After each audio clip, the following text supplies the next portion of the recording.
Guys, ഇന്ന് നമുക്ക് ഈ തണ്ണിമത്തൻ കൊണ്ട് നല്ല കിടിലനൊരു മുഹബത്ത് കാ സർബത്ത് ഉണ്ടാക്കാം. ഈ ചൂട് കാലത്തൊക്കെ കുടിക്കാൻ പറ്റിയ നല്ലൊരു ഡ്രിങ്ക് ആണിത്. എല്ലാവരും ഒന്ന് ട്രൈ ചെയ്ത് നോക്കണം. അപ്പോൾ നമുക്ക് വീഡിയോയിലേക്ക് കടക്കാം.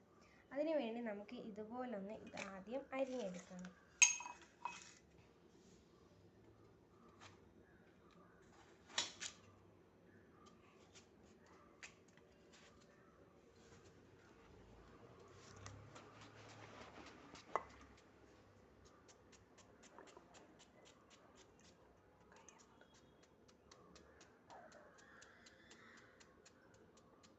ഇതുപോലെ കുഞ്ഞാകുന്ന അരിഞ്ഞെടുക്കാം.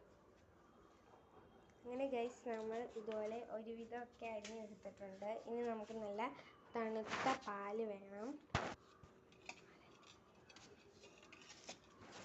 ഇതുകൂടി അരിഞ്ഞിടാം.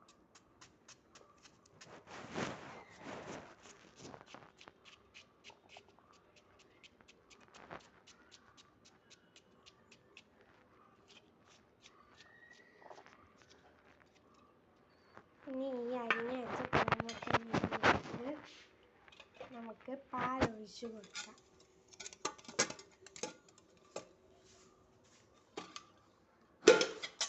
നല്ല തണുത്ത പാലെടുത്താൽ നല്ല രുചിയായിരിക്കും. ഇനി നമുക്കിതിലേക്ക് പഞ്ചസാര ആഡ് ചെയ്ത് കൊടുക്കാം.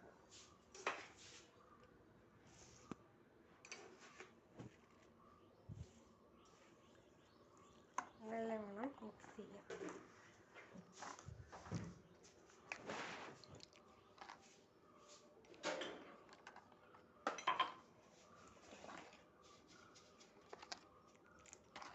ആവശ്യത്തിനനുസരിച്ച് മധുരം നോക്കിയിട്ട് ഇനിയും പഞ്ചസാര ആഡ് ചെയ്യാം.